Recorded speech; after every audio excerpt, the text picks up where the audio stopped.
10.1 दक्षिण अमेरिका में उपनिवेशवाद और राष्ट्रवाद। नई धरती की खोज। भारत की खोज में कोलंबस नामक नाविक स्पेन से 3 जहाज़ों के साथ निकला और सन 1492 में अटलांटिक महासागर पार करके अमेरिका के निकट के द्वीप समूह पर पहुंचा। कोलंबस ने सोचा कि वह भारत पहुंच गया। उसने उन द्वीपों को इंडीज और वहां रहने वाले लोगों को इंडियन कहा। आज हम इन द्वीपों को वेस्ट इंडीज के नाम से जानते हैं। समय के साथ यह पता चला कि यह नया महाद्वीप है, भारत नहीं है, लेकिन फिर भी अमेरिका के मूल निवासियों को आज भी रेड इंडियन कहा जाता है। 10.1.1 दक्षिण अमेरिका पर कब्जा। कुछ वर्षों में यूरोपीय नाविकों ने पूरे अमेरिका महाद्वीप के तट की यात्राएं कर डाली। इस महाद्वीप को अमेरिका नाम दिया गया।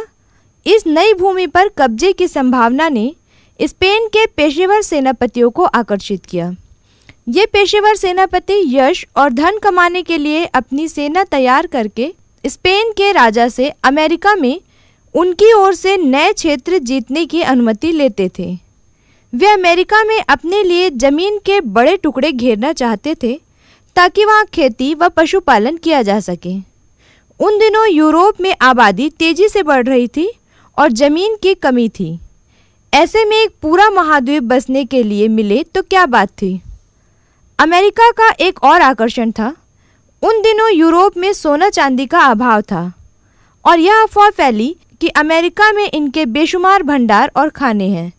योद्धा और सेनापति सोना चांदी लूटने की आशा में अमेरिका की ओर निकल पड़े। जमीन और सोना चांदी के अलावा इन योद्धाओं के लिए एक और प्रबल प्रेरणा थी।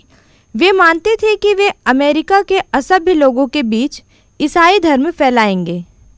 रोमन कैथोलिक चर्च ने योद्धाओं के साथ कई विशेष पादरियों को भी अमेरिका भेजा ताकि वे वहां के लोगों का धर्मांतरण कर सकें। उस समय अमेरिका में 2 महान साम्राज्य थे। एक था इंका साम्राज्य, जो इंडीज पर्वतमाला के दक्षिण में था। यह वर्तमान में पेरू एवं चिली देशों के हिस्से में है। दूसरा राज्य था एज़टेक, जो मैक्सिको में स्थित था। बाकी देशों से संपर्क नहीं होने के कारण वहाँ का तकनीकी विकास अलग था। वहाँ न लोहे का उपयोग होता था, न पहिए वाली गाड़ियाँ थीं, न घोड़े, न गाय बैल, न तोप बंदूक। वे लोग हल चलाकर खेती नहीं करते थे और ज़्यादातर कुदाल से खेती करते थे और इससे विभिन्न तरह के अनाज जैसे मक्का और सब्जियां जैसे मिर्ची, टमाटर, कद्दू, आलू इत्यादि उगाते थे। लोग छोटे गांव में रहते थे जहां आमतौर पर सभी लोग एक दूसरे के रिश्तेदार होते थे। गांव के लोगों को राजाओं व अभिजात्य लोगों के मांगने पर बेगार करनी पड़ती थी। वहां पुजारियों का काफ़ी महत्व था।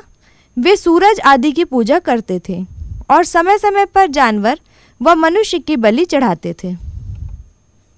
कोर्टेस नामक सेनापति के साथ स्पेन से आए सैनिकों ने एज़टेक साम्राज्य को सन 1519 में ध्वस्त कर अपने कब्जे में ले लिया। एज़टेक राजा मैक्सिको के एक दुर्गम क्षेत्र के किले में रहता था।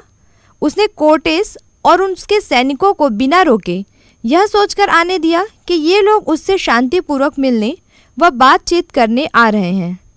एज़टेक के लोगों का विश्वास था कि उनके कुछ देवता पूर्वी समुद्र से आएंगे और वे यही मानते रहे कि स्पेन के लोग ही देवता हैं। इस सोच के कारण भी उन्होंने कोर्टेस को रोकने का प्रयास नहीं किया। राजा ने कोर्टेस का स्वागत किया, किंतु अचानक कोर्टेस ने राजा को उसके ही महल में बंदी बना लिया और भयंकर लूटपाट और मारकाट मचाई। स्पेनी लोगों के साथ आई चेचक जैसी महामारी भी अपना काम कर गई। एज़टेक के सैनिक बीमारियों के कारण मारे गए या लड़ने की स्थिति में नहीं रहे। इस युद्ध में कोर्टेस की जीत के कई कारण रहे। स्पेनियों के हथियार, खासकर घोड़े, बंदूकें और तोपें एज़टेक तीरों और भालों से ज़्यादा असरदार थे।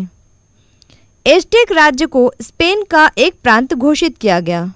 ज़्यादातर नागरिकों को जबरदस्ती ईसाई धर्म में दीक्षित किया गया और उनसे बेगार करवाई जाने लगी।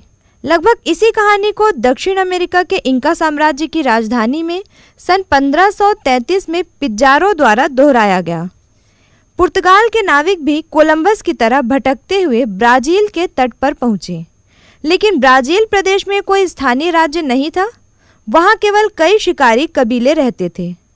पुर्तगालियों ने उस इलाके पर अपना कब्जा जमा लिया और स्पेनियों की ही तरह वहाँ अपने लोगों को बसाकर खेती करने का प्रयास किया।